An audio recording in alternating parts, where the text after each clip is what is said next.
বাইরে যদি হয় একদম ঝুম বৃষ্টি, আর বৃষ্টির দিনে তো একটু ভাজা পোড়া মচমচে কিছু খাবার খেতে আমরা সবাই পছন্দ করি, তাই না? আর সেটাও যদি তৈরি করা যায় একদম ঘরে থাকা সিম্পল উপকরণ দিয়ে, তাহলে কেমন হয় বলেন তো? হ্যালো ভিউয়ার্স, বড়মা পেজে সবাইকে ওয়েলকাম করছি। বুঝতেই পারছেন অনেক মজার একটা রেসিপি শেয়ার করব।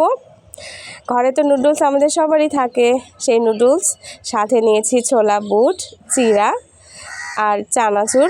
জাস্ট এই কয়টা উপকরণ একটু ভালোভাবে ভেজে নিতে হবে। প্রথমে বুটগুলো একটু আগে ভেজে নিতে হবে, কারণ এটা ভাজতে বেশি সময় লাগে। তারপর অ্যাড করতে হবে চিড়া, তারপর লাস্টে দিতে হবে নুডলস, আর চানাচুর তো ঘরেই থাকে। ব্যাস রেডি। তারপর সবগুলো উপকরণ মিক্স করে সন্ধ্যায় উপভোগ করতে পারেন পরিবারের সবাইকে সাথে নিয়ে। সাথে তো চা থাকবেই। আমিও সেদিন বৃষ্টির দিনে বানিয়েছিলাম, আর সাথে রয়েছিল মজার এই পেঁপেটাও মাখা করে নিয়েছিলাম। আমাদের তো অনেক ভালো লেগেছিল। আশা করছি আপনাদেরও ভালো লাগবে।